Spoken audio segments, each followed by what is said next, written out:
Porque la investigación científica, desarrollo e innovación tecnológica de la Universidad de la Frontera aporta a nuestra sociedad y tiene impacto.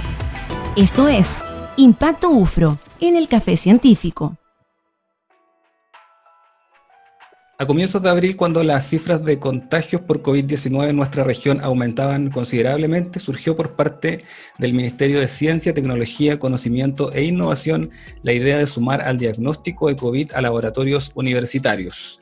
Fue así como el 16 de abril el Laboratorio de Bioanálisis y Diagnóstico Molecular de la Facultad de Medicina de la Universidad de la Frontera, luego de afinar los protocolos de ensayos y validar las metodologías, comenzó un trabajo con el Servicio de Salud Araucanía Sur, fundamentalmente entregando apoyo al Hospital Dr. Hernán Enríquez Aravena de la ciudad de Temuco.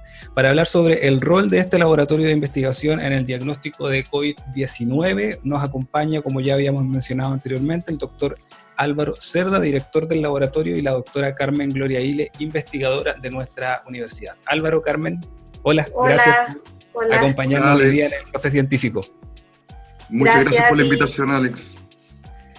Sé que están con muchas muestras, así que por eso los agradecimientos también del tiempo, porque están con mucho trabajo ahí en el edificio Biociencias. En primer lugar, Carmen, ¿en qué consiste el trabajo de diagnóstico que están realizando hoy día en el laboratorio? Bueno, nuestro trabajo básicamente es el trabajo que realizan los tecnólogos médicos, principalmente. Álvaro y yo somos tecnólogos médicos en nuestra profesión, antes de ser doctores e investigadores. Claro. Por lo tanto, por eso empezamos con esta tarea, por nuestro conocimiento clínico, que difiere del procesamiento de muestras que se realiza en investigación. ¿Ya? Tiene que ser un proceso mucho más riguroso, en los cuales se tienen que cumplir tanto normas de bioseguridad, también un flujograma clínico, el manejo de datos de pacientes, que hay que hacer un registro de las muestras de los pacientes, que correspondan los nombres con los números de las muestras que se están siendo procesadas. Y básicamente lo que nosotros hacemos en el laboratorio actualmente es diagnosticar el SARS-CoV-2, que es el que produce la enfermedad del COVID-19. Ahora nosotros lo que hacemos básicamente en el laboratorio es recepcionar las muestras. Nosotros no tomamos muestras, sino que nos llegan directamente desde el hospital, derivadas desde el hospital Hernán Enríquez Aravena, desde distintas partes de la región.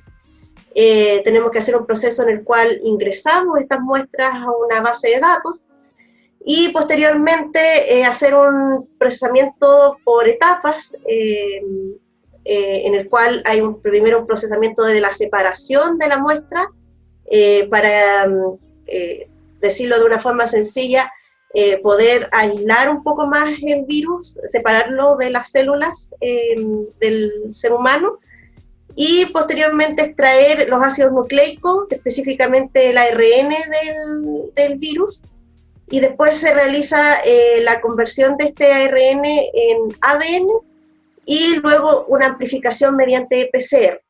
Y después de que se realiza esa amplificación, eso se visualiza en un equipo especializado que tenemos acá, que es un PCR en tiempo real que está validado para hacer diagnóstico, y podemos evaluar si es que el virus está presente o no. Esto siempre con controles de calidad, un control interno para evaluar de que realmente se está extrayendo el RNA. Por lo tanto, podemos asegurar que las muestras que son negativas, y asimismo asegurar que las muestras que son positivas son realmente positivas. Todo esto incluye un proceso de calibración, controles, etcétera, y esto nosotros lo pudimos, el ISP nos dio autorización después de que vio nuestros controles de calidad para poder realizar el diagnóstico acá en la universidad. Álvaro, con respecto a lo que menciona Carmen, que es más bien el proceso del análisis, mencionaba que, claro, es tomar el ARN del virus, transformarlo al ADN y finalmente también ahí hacer el análisis. ¿Cómo es el proceso más bien desde el análisis, la parte bioquímica, como para también quedar claro con esta parte con respecto al análisis de PCR, que es lo que todos sabemos, que es cómo se está diagnosticando hoy día el COVID? Mira, una cosa que hay que tener clara, que puede ser un poquito más complejo, pero es conocer la estructura del virus que hoy día está causando esta pandemia y el fin de este laboratorio de diagnóstico. Que es un virus, los virus pueden ser virus de ADN o virus de ARN. En términos simples, estos pueden ser en el fondo de doble hebra o de una hebra simple en el caso del ARN. Y cuando tienen esta constitución requieren, como mencionaba Carmen, que esta hebra que es simple sea transformada en una hebra doble, porque es un requerimiento de la técnica de PCR. La técnica de PCR, que ya está un poquito más incorporada en el lenguaje de la gente ya, es la reacción en cadena de la polimerasa, ¿ya? Que básicamente lo que va haciendo es tomar una región de este ADN, que fue previamente convertido, ¿cierto? Y ir amplificándola en ciclos sucesivos.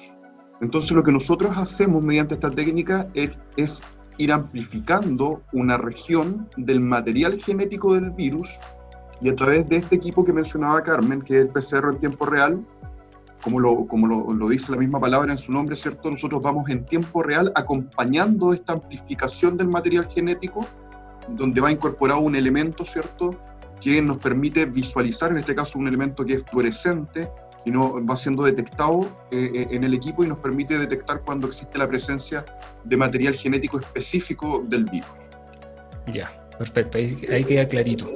Y además, Álvaro, ¿qué es a juicio de ustedes que están trabajando a diario en el laboratorio y que comenzaron este proceso en el mes de abril, qué ha sido lo más complicado, lo más difícil cuando tuvieron que adaptar un laboratorio que era, si bien de diagnóstico molecular, de diagnóstico de bioanálisis, transformarlo en un laboratorio de análisis de muestras, en el fondo en contacto real con el hospital y que estén recibiendo muestras? ¿Cómo fue ese proceso, esa transición? Y lo más complicado también que les costó como instaurar en el laboratorio. No, sin duda la logística que implica el obtener una autorización para realizar el diagnóstico. En general, un laboratorio clínico que funciona normalmente requiere de la autorización sanitaria, que en general es un proceso muy complejo. Se requieren cumplir con muchos elementos técnicos para poder realizar diagnóstico en un laboratorio. Y en base a una determinación de la autoridad sanitaria, se permitió que algunos laboratorios que no estaban destinados al diagnóstico desde antes de la pandemia pudieran obtener una autorización para realizar diagnóstico mientras dure el estado de emergencia sanitaria en el país. Entonces, sin duda, lo más complejo en un inicio fue la logística de coordinar con los distintos estamentos. No nos olvidemos que este es un laboratorio que es un laboratorio universitario, por lo tanto nosotros estamos directamente relacionados con el Ministerio de Ciencia y Tecnología. Entonces hubo una articulación muy compleja en donde actuaron muchas entidades dependientes del Ministerio de Ciencia y Tecnología, nosotros como institución de educación, ¿cierto? El Ministerio de Salud, evidentemente, que es quien finalmente entrega las autorizaciones para realizar los diagnósticos, y la articulación local, en donde también trabajamos nosotros dependemos como laboratorio, independiente de que somos un laboratorio universitario, con funcionarios de la universidad y estructura y equipamiento que depende de la universidad. Hoy día el laboratorio depende directamente del Servicio de Salud Araucanía Sur. Entonces hay toda una coordinación, un trabajo que se ha hecho con el Servicio de Salud, la Seremi, ¿cierto?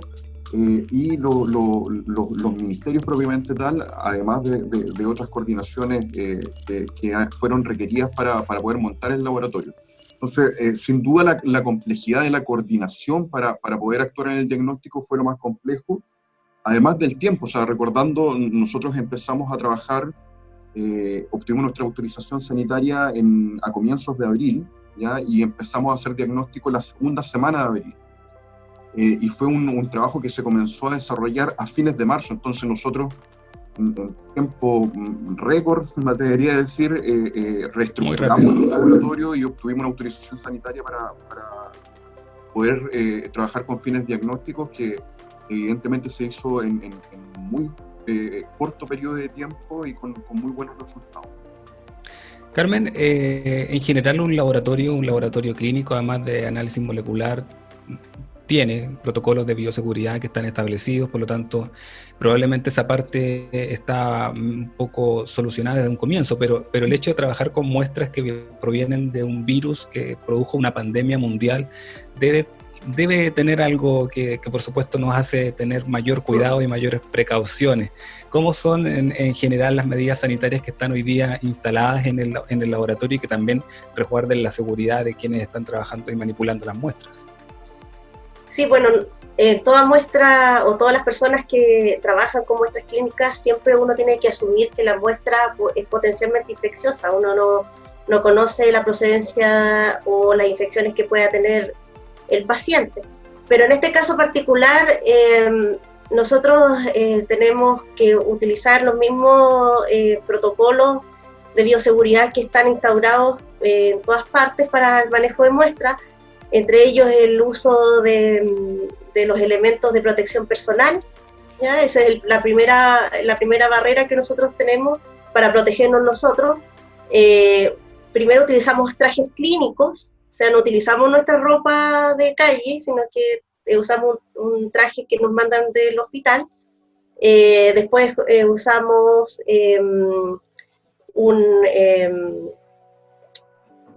doble guantes, ¿ya? Mascarilla N95, que es la que se está utilizando ahora para evitar en las personas que trabajan con las muestras que el contacto con las microgotas o con algún aerosol que pueda despedir el microorganismo o la muestra.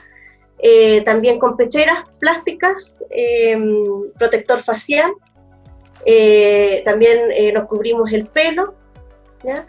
Y aparte de eso tenemos nosotros un estricto protocolo de bioseguridad en el cual tenemos que limpiar los mesones con una solución jabonosa, con cloro y después con alcohol. Las muestras solamente las podemos procesar dentro de las cámaras de flujo laminar, que son cámaras especiales que impiden que una vez que uno abre la muestra dentro de esta cámara salgan los aerosoles hacia el exterior, sino que solamente se mantienen ahí en el interior, que tiene un filtro especializado para retener cualquier partícula. Y también las medidas comunes y corrientes que se han... las que conocemos todos. Las que conocemos todos, el lavado periódico de manos, el distanciamiento social entre nosotros, también siempre utilizando mascarilla dentro del laboratorio. A pesar de que nosotros estamos trabajando varias personas, tenemos que estar con mascarilla, distanciamiento social, lo demás es lo habitual, ¿ya? Y también tenemos que tener cuidado especial con las otras personas que trabajan acá en nuestro centro, porque no solamente estamos las personas que trabajamos en clínica, sino que el personal de aseo, el personal de guardias que están acá, y darles la seguridad de que se pueden desplazar con tranquilidad dentro de las dependencias, porque nosotros estamos siguiendo todos los protocolos de bioseguridad, y después todos los elementos que nosotros utilizamos se eliminan, o en el caso de los trajes clínicos se mandan a lavar, y después nosotros salimos con nuestra ropa de calle sin que esté contaminada, ni que estemos contaminados nosotros. O sea, contagiarse en el laboratorio es bastante difícil con todo ese sistema de bioseguridad que está instalado, lo cual es muy bueno. De hecho, siempre conversamos que es muy difícil que nosotros nos llegásemos a contagiar de una muestra. Si nos llegásemos a contagiar sería por el contacto con nuestros colegas o con otras personas. O sea, es mucho más riesgoso ir al supermercado, ir al mall, creo yo, que contagiarse en la manipulación. Sí. Estamos conversando con la doctora Carmen Gloria Illy, con el doctor Álvaro Cerda del Centro de Excelencia en Medicina Translacional de la Universidad de la Frontera, para que nos comenten cómo ha sido el proceso de análisis y diagnóstico de COVID-19 en uno de los laboratorios que están autorizados por el Ministerio de Salud para realizar este diagnóstico. Álvaro, comentábamos delante más bien por lo más complicado y lo más difícil, pero en el día a día, ¿cómo es el proceso de recepción de las muestras? ¿Cuántas muestras están analizando al día? ¿Ha habido momentos donde tengan una cantidad además de muestras que no son solamente de la región de la Araucanía, sino que provengan de otras zonas de la región metropolitana, por ejemplo? Mira, la verdad es que antes de responder a esta pregunta quería destacar el trabajo coordinado que se ha realizado con el Hospital Regional, ¿ya? Con el laboratorio del Hospital Regional.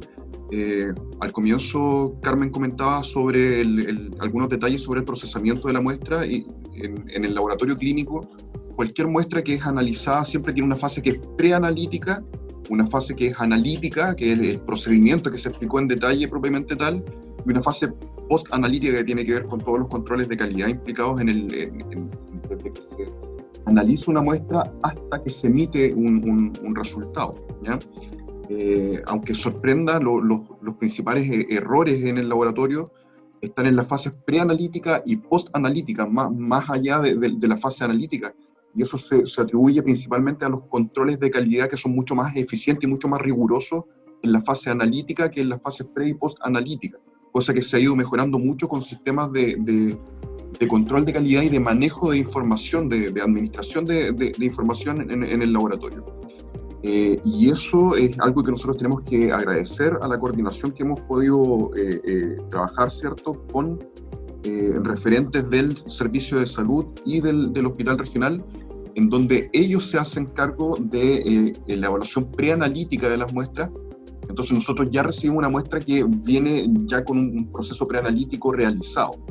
Entonces eso nos facilita bastante el trabajo hasta el punto, y favorece mucho que nosotros podamos tener una mayor velocidad de procesamiento.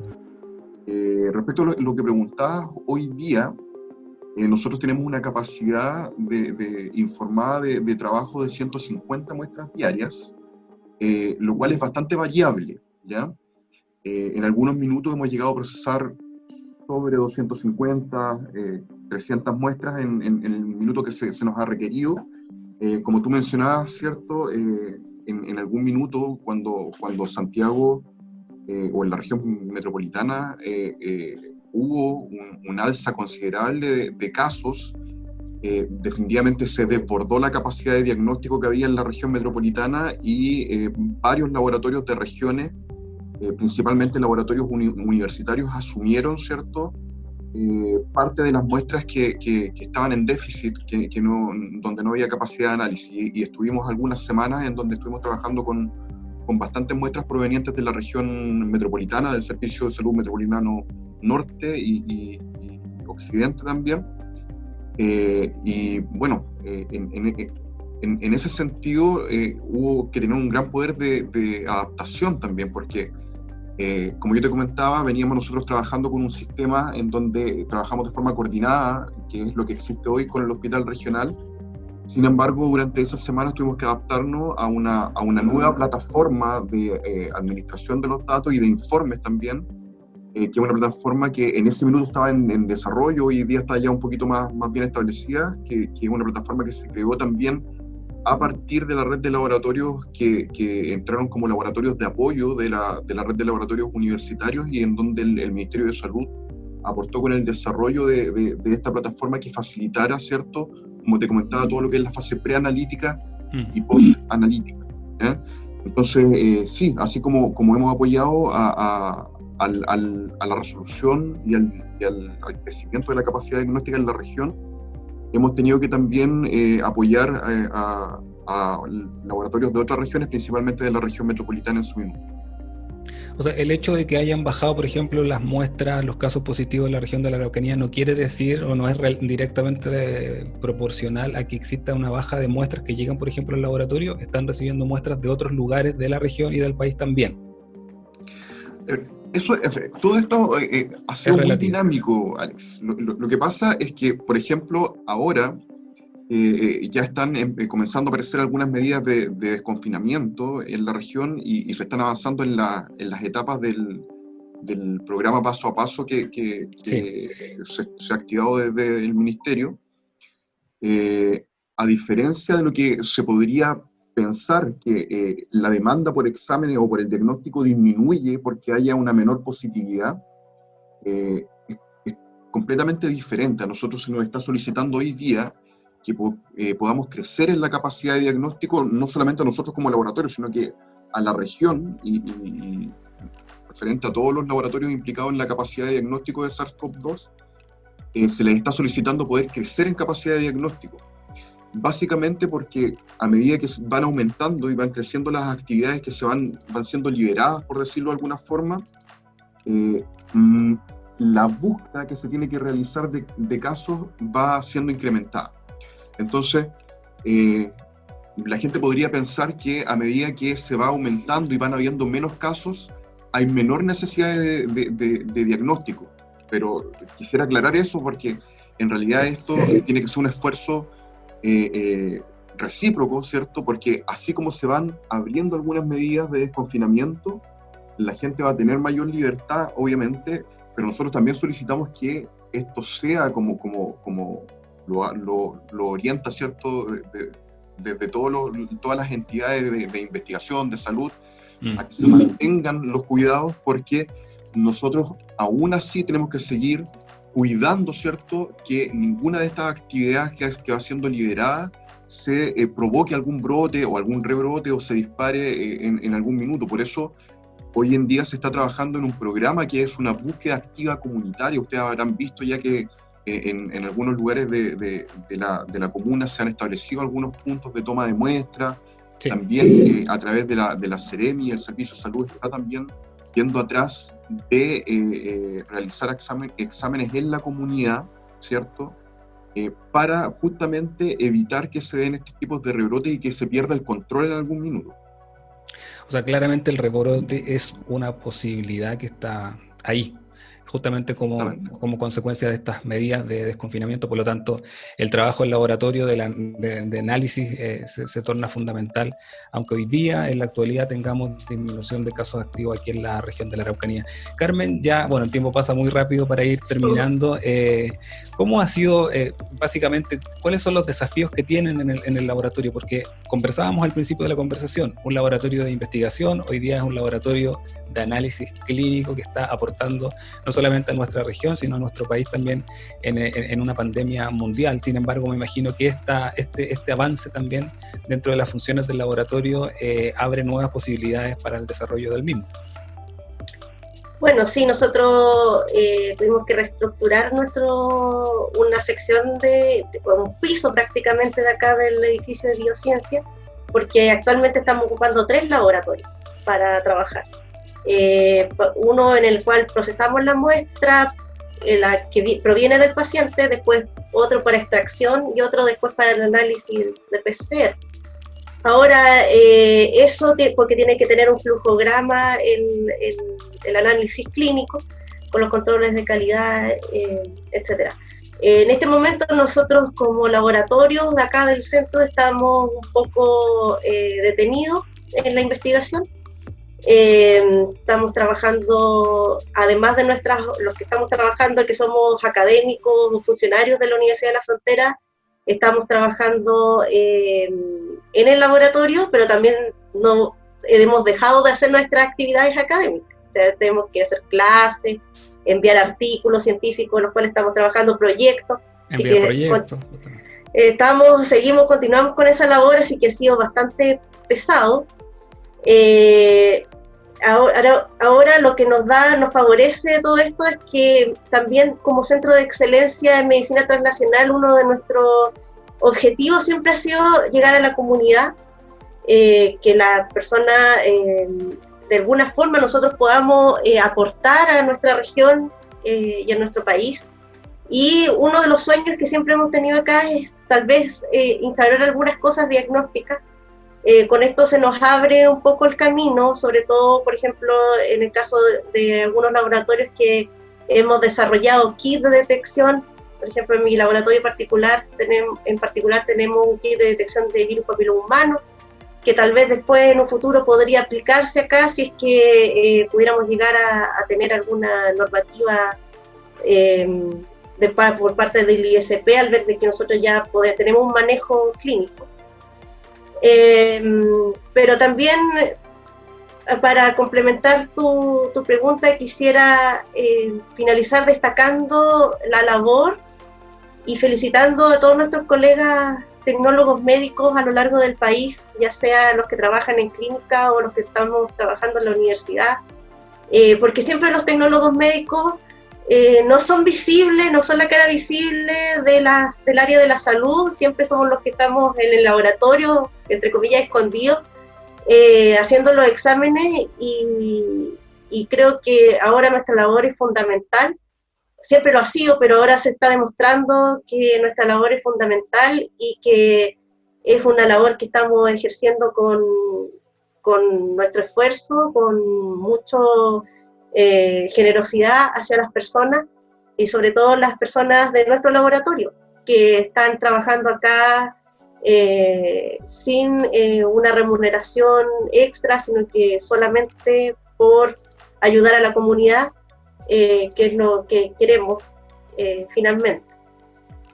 Carmen, Álvaro, bueno, ustedes lo mencionaron ahora al final, la verdad es que el aporte que están realizando a la comunidad con estos análisis, este diagnóstico en el contexto de pandemia en el cual nos encontramos es súper importante, lo reconocemos desde la Universidad de la Frontera, y por eso quisimos conversar hoy día con ambos. Yo sé que hoy día están ustedes dos representando a un equipo humano que está atrás de todas estas muestras, atrás de todos estos análisis diagnósticos, que está conformado por profesionales, por técnicos, por personal de servicio, por gente que está en el edificio de biociencias, y la verdad es que queremos hacerle llegar nuestros agradecimientos y nuestro reconocimiento también a todo el esfuerzo que le han puesto durante estos 4 meses ya para estar trabajando ahí con el análisis y el diagnóstico de COVID-19.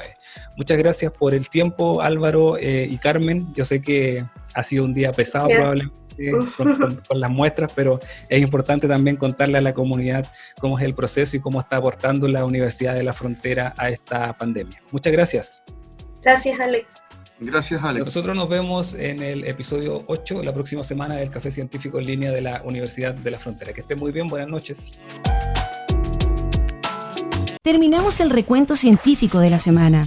En el próximo episodio abriremos nuevamente la cafetería virtual de la UFRO para hablar sobre ciencia, investigación, tecnología e innovación. En el Café Científico de la Universidad de la Frontera. Nos vemos.